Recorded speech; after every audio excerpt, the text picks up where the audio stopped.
Expert major general पीके सहगल जी जुड़ चुके हैं। सर बहुत स्वागत सबसे पहले तो इंडिया न्यूज के पटल पर।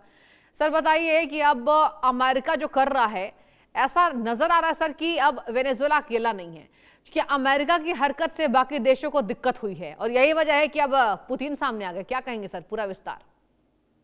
देखो, जो अमेरिका ने करना था तो कर चुके हैं। It's a case of winner takes all. या रशिया और चाइना के लिए बहुत एम्बेरसमेंट हुआ है। रशिया और चाइना ने बहुत बड़े पैमाने पर पिछले कई सालों से, तकरीबन 8 से 10 सालों में उनके साथ डिफेंस अरेंजमेंट थी। हाँ बड़े पैमाने पर उनको हथियार दिए, उनको असला दिया, उनको वेपन्स दिए, उनको रडार्स दी और S-300 सिस्टम दिया जी और उनको हर प्रकार की गारंटी करते रहे। जहाँ तक चाइना का ताल्लुक है, चाइना हर साल तकरीबन पिछले 8 से 10 साल तक $700 मिलियन बैरल तेल जो है हर दिन खरीदता था। उसके बदले में उसको पैसा नहीं देता था, पैसे उसके बदले में उनको रडार्स दिए, उसके बदले उसने मिसाइल्स दी। जी। चाइना और रशिया का इक्विपमेंट जो है बिल्कुल फेल हो गया। हम्म। अमेरिका साइबर कैनेटिक लड़ाई की पूरे इक्विपमेंट को जैम किया। 150 हवाई जहाज आए, 7 हेलीकॉप्टर आए, एक को भी डिटेक्ट नहीं कर पाए, एक को भी मार नहीं गिराया। इस समय रशिया वहाँ सबमरीन भेज रहा है।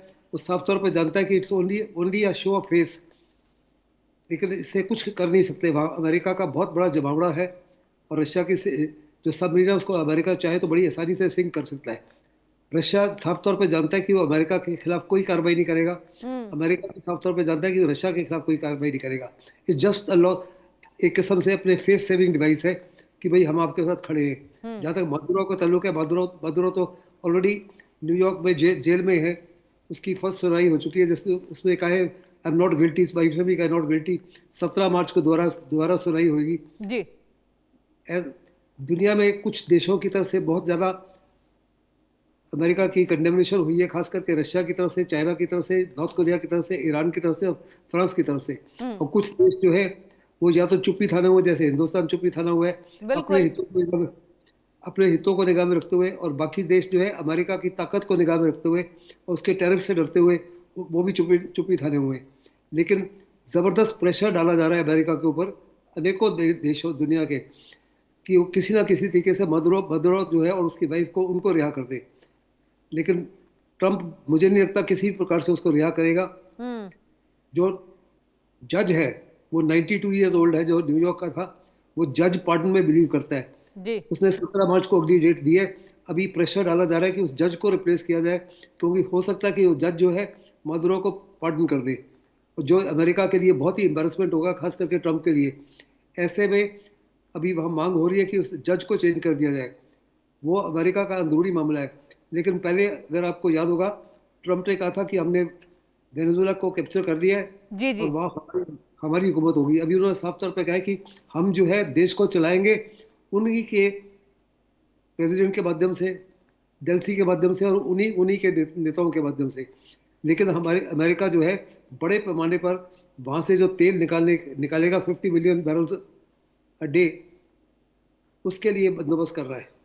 वास्तव में आगे क्या होता है, it's a huge question mark. हम स्पेक्यूलेट कर सकते हैं कि ये होगा या ये होगा, लेकिन क्या होगा, मेरे मुताबिक विनर टेक्स ऑल है। जो अमेरिका ने करना था वो कर दिया है। It's a very bad bad president, बड़ा गंदा एग्जांपल है, क्योंकि इसको देखा में रखते हुए चाइना ताइवान के ऊपर कब्जा कर सकता है। हम्म। नॉर्थ कोरिया साउथ कोरिया की तरफ कुछ कार्रवाई कर सकता है, जापान की तरफ कार्रवाई कर सकता है। इसी माफिक हिंदुस्तान जो है बांग्लादेश की तरफ कार्रवाई कर सकता है, लेकिन हिंदुस्तान नहीं करेगा। जी। पता है, लेकिन चाइना को नहीं रोका रोका जा सकता। रशिया की भी कोशिश होगी इसी माफिक जेलेंस्की को कैप्चर कर ले। लेकिन रशिया ने ये कोशिश की थी 4 साल पहले, लेकिन वो हम्म। कोशिश में फेल हो गया था। लेकिन जो अमेरिका ने कर दिखाया है, वास्तव में it was a masterpiece of a military precision and military operation. Back to you. Sir सबसे अच्छी बात तो आपने ये कही कि अमेरिका जो है वो रशिया पर अभी अटैक नहीं कर सकता है और ना रशिया अमेरिका पर करेगा। ये बस साथ देने के लिए रशिया जो है वो सामने आए। लेकिन एक और मेरा अहम सवाल आपसे ये होगा सर, अभी हाल ही में हमने देखा कि मादुरो का डांस का वीडियो वायरल हुआ था और अमेरिका में इसको लेकर गुस्सा था, मतलब जाहिर सी बात है ट्रंप में। और ट्रंप ने कहा कि लगातार ड्रग्स तस्करी हो रही है, बिगाड़ने की कोशिश हो रही है। और क्या सर आपको लगता है कि पहले से ही, मतलब कई सालों से धर दबोचने की ये पूरी प्लानिंग प्लॉटिंग थी, ऐसे उठाकर आते हैं और ले जाते हैं? देखो, असली प्लानिंग तो तकरीबन 10 साल थे। हाँ 10 साल से प्लानिंग हो रही थी, और बहुत बड़े पैमाने पर सीआईए जो है और अमेरिकन इंटेलिजेंस एजेंसीज है, बड़े पैमाने पर उसकी मूवमेंट को, किस माफी की कब करता है, क्या कपड़े पहनता है, कहाँ रहता है, किस बिल्कुल। माफी, ये सारी की सारी चीजें जान रहे थे। हाँ। ड्रग्स ड्रग्स की टक्सी तो एक बहाना है। बिल्कुल। वास्तव वास्तव में असली मकसद था उनका ऑयल, हम्म। अपने अपने डॉलर डॉलर डॉलर की डोमिनेंस को कायम रखना। हम्म। क्योंकि जितना भी ऑयल बेच रहा था वो केवल उन देशों को बेच रहा था, हाँ। वो केवल और केवल अपनी करेंसी में ऑयल खरीदे। वो ब्रिक्स का मेंबर बनना चाहता था, रशिया और चाइना के नजदीक जा रहा था। और मोनरो डॉक्ट्रिन जो 1823 में साइन की थी प्रेसिडेंट मोनरो के समय, हम्म। उसके तहत अमेरिका साफ तौर पे कहता है कि जो लैटिन अमेरिका है, that is hmm. South America जो है, और कैरिबियन है, हाँ। वहां पर किसी और देश का दबदबा नहीं होने देंगे। और क्योंकि वो रशिया और चाइना के नजदीक जा रहा था, असली कारण वो थे, तस्करी का बहाना था। और तस्करी उसी बहाना था। और जहां तक उसका डांस का वीडियो है, उससे साफ तौर पे वहां पे जो रिपब्लिकन्स थे, और वहां पे जो लोग थे, वो साफ तौर पे कह रहे थे, it's a slap on face of Trump. वो ट्रम्प को मॉक कर रहा है। और बिल्कुल। ट्रम्प, और ये दिस वाज इसी को देखकर ट्रम्प ने फैसला कर लिया कि उनके खिलाफ अभी जल्द कार्रवाई की जाएगी, उसको हम्म। हटाया जाएगा। And exactly that is one of the triggers जिसके माध्यम से ये कार्रवाई हुई। लेकिन कार्रवाई जो हुई, एग्जैक्टली 3 ही मिनट के अंदर, hmm. From the time delta force पहुंची, तो 3 ही मिनट के अंदर मदुरो को वहां से निकाल लिया। इट ओनली इंडिकेट्स किस हद तक अमेरिका ने प्लानिंग की थी। हम्म। जो जिस घर में वो रह रहे थे, जिस बिल्डिंग में रह रहे थे, उस बिल्डिंग का मॉकअप बनाया गया था, उसी माफिक के रूम्स बनाए गए थे, उसी माफिक का स्टील दरवाजे बनाए गए थे, और उन्हीं के सीसीटीवी का वहाँ पे, वहाँ के लोग जो थे, कुछ लोग बिक चुके थे, जो हमारे उसकी उनको, जैसे हमारे यहाँ कहा जाता है बड़े जयचंद थे, वहाँ भी जयचंद थे हम्म। जो अमेरिका के साथ मिल चुके थे। ट्रम्प जो है अपने वॉर रूम से वास्तव में देख रहे थे उन्हीं के सीसीटीवी के ऊपर, वो अपने बेडरूम से कैसे सेफ रूम की तरफ बढ़ने की कोशिश कर रहे हैं, हम्म। कौन से कपड़े पहने हुए हैं, ये सब कुछ दिख रहा था उन्हीं के सीसीटीवी के बाद। तो बताइए, इस समय तक, इस हद तक वो इंटरनली उनके सिस्टम में जा चुके थे। और ये इसी की वजह से उनको इतनी बड़ी सक्सेस मिली। Back to you. सर, बहुत अहम जानकारी आप दे रहे हैं, ये भी मैं चाहूंगी। आपने बहुत सुंदर तरीके से इस विश्लेषण को बताया है। अब ये बताइए सर कि अगर हम लैटिन अमेरिका की बात करें, तो अब कौन से देश पर ट्रंप की टेढ़ी नजर हो सकती है? लेकिन देखिए, ट्रंप ने तो एग्जाम्पल सेट कर दिया ना कि भैया जो चाहेंगे हम करेंगे, और आके उठाकर ले भी जाएंगे। तो अब अगले किस देश पर आपको लगता है सर, जो बढ़ते तनाव के बीच ट्रंप कब्जा करने की कोशिश कर सकते हैं बिना किसी देश से डरे हुए? ये बहुत बहुत अहम सवाल है। ट्रंप ने खुद जिक्र किया 3 देशों का। हाँ। पहले उसने किया कोलंबिया का। उसने यह कहा कि कोलंबिया भी बहुत बड़े पैमाने पर ड्रग्स की तस्करी कर रहा है, और जी। अमेरिका के नौजवानों को बर्बाद कर रहा है, अमेरिका में लॉलेसनेस फैला रहा है, हम्म। मनी लॉन्ड्रिंग कर रहा है। वंस अगेन वहाँ पे भी ये एक किस्म से बहाना है। पेड्रो वहाँ के प्रेसिडेंट है, उनके खिलाफ भी इसी माफी की कार्रवाई हो सकती है, और जल्द हो सकती है। दूसरा जो है मेक्सिको, हम्म। और वो कह रहे हैं मेक्सिको भी जो है, फेंटेनाइल जो है कोलंबिया से और वेनेजुएला से ड्रग्स आते हैं मेक्सिको में, और मेक्सिको के द्वारा वो अमेरिका में आते हैं। जी। तो मेक्सिको के खिलाफ भी यही कार्रवाई की जा सकती है। वाह। तीसरा जो है पनामा। हम्म। पनामा का जो है, पनामा इस माफी की तस्करी नहीं कर रहा, लेकिन कह रहे हैं कि हमने पनामा कैनाल को हमने कंस्ट्रक्ट किया, हमने बड़े पैमाने पर पैसा लगाया, लेकिन अभी पनामा कैनाल के ऊपर कंट्रोल चाइना का है। बोथ हैंड्स चाइना के हाथ में है। और हम्म। पनामा अमेरिका, चाइना और रशिया के नज़दीक जा चुका है।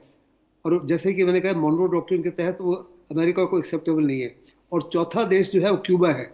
1960 से ही क्यूबा के ऊपर उनकी नज़र रही है। हम्म। 1962 में प्रेसिडेंट जॉन एफ कैनेडी ने क्यूबा के ऊपर इन्वेजन करने की कोशिश की थी through operation called Bay of Pigs, जी। जिसमें अमेरिकन फोर्सेस हार गई थी। हम्म। और उसी हार की वजह से अभी पता लगा कि सीआईए ने जॉन एफ कैनेडी का कत्ल किया। वास्तव में 1960 से क्यूबा की तरफ उनकी नज़र है, लेकिन 1960 से लेकर 2025 26 तक क्यूबा को पकड़ नहीं सके। हम्म। लेकिन अभी डोनाल्ड ट्रंप जो है बड़ी कार्रवाई कर सकते हैं इन चारों देशों के साथ। इसके अलावा उन्होंने ईरान को भी धमकी दी है कि अगर ईरान में कत्लेआम करते रहे जो लोग उनके खिलाफ हैं, तो जी अमेरिका लोडेड है एंड लॉक्ड है, इसराइल के साथ मिलकर कुछ बड़ी कार्रवाई कर सकता है। Back to you. सर, बहुत बढ़िया तरीके से आप बता रहे हैं। यही बताइए कि अगर हम भारत के रुख का बात करें, देखिए भारत तो अभी साइलेंट नजर आ रहा है और जाहिर सी बात है अभी कुछ वैसा रिएक्शन भारत की तरफ से आ नहीं रहा है, लेकिन क्या ट्रंप अब ये भी टेढ़ी नजर रख रहे हैं कि भारत कैसे रिएक्ट करेगा इस पर? आपको क्या लगता है कि इसको लेकर कुछ गहमा गहमी हो सकता है आगे आने वाले भविष्य में सर? देखो, भारत जो है एक किस्म से बड़ा इन्फ्लुएंशियल देश है, बड़ी फास्ट ग्रोइंग इकोनॉमी है, दुनिया की third largest economy, fourth largest economy जी बन जी। चुका है, हाँ। थर्ड भी बन सकता है। लेकिन अपने हितों को निगाह में रखते हुए हम्म। उसने किसी प्रकार से अमेरिकन एक्शन को कंडेम नहीं किया। हम्म। इसी पर जैसे रशिया के, हमने रशिया को कंडेम नहीं किया था जब वो यूक्रेन में गया, इसराइल को कंडेम नहीं किया जब वो गजा में गया, हम्म। इसी माफी अमेरिका को कंडेम नहीं किया। हमने चुप्पी थानी हुई है और हम वही कह रहे हैं कि हर मसले का हल जो है पीस और डायलॉग के थ्रू होना चाहिए। हम्म। और अपने लोग जो वहाँ पे हैं उनके लिए हमने हेल्पलाइन खोली है, उनको उनको कहा है कि आप अपने कदम सोच समझ कर लीजिए, और जितने और लोग हैं जो उधर वेनेजुएला के जा रहे हैं इस समय अपने अपने अपने ट्रेवल प्लान्स को रद्द कर दीजिए। हम्म। साथ ही साथ जहाँ तक ताल्लुकात थे, वेनेजुएला के साथ हमारे अच्छे स्ट्रॉन्ग रिलेशंस थे। वेनेजुएला के जो प्रेसिडेंट थे वो साईं बाबा के भक्त थे, जो केरला वाले, बेंगलोर वाले साईं बाबा हैं। जो डेल्सी नई प्रेसिडेंट है वो भी उनकी भक्त है। लेकिन उसके अलावा हमारा टोटल इंपोर्ट एक्सपोर्ट जो था वॉज हम्म। ओनली 1%। और हम्म। उस 1% से हमको कोई एनर्जी सिक्योरिटी नहीं मिल रही थी, हमको कोई बड़ा बड़ा नुकसान नहीं है। हम्म। लेकिन हिंदुस्तान अपने हितों को निगाह में रखते हुए कुछ कुछ हस्तक्षेप नहीं करेगा, क्योंकि अगर हिंदुस्तान ट्रंप को कंडेम करता है हम्म। यकीनन हमारे टैरिफ्स और लग जाएंगे। एफटीए जो साइन होने वाला है वो एफटीए साइन नहीं होगा। पाकिस्तान को अमेरिका की तरफ से और मदद मिल सकती है। बांग्लादेश के डीप डीप स्टेट जो है बांग्लादेश के माध्यम से हिंदुस्तान को डिस्टेबलाइज कर सकता है। ऐसे में हिंदुस्तान जो है अपने हितों को निगाह में रखते हुए चुप्पी ही थानी रखेगा। मतलब हिंदू आपको लग रहा है अभी हिंदुस्तान जो है अब चुप्पी रखेगा? सर, बहुत बहुत शुक्रिया आपका, बहुत विस्तार तरीके से आपने इन राजनीतिक मुद्दों को समझाया है। और अब वक्त एक छोटे से ब्रेक का, आप देखते रहिए।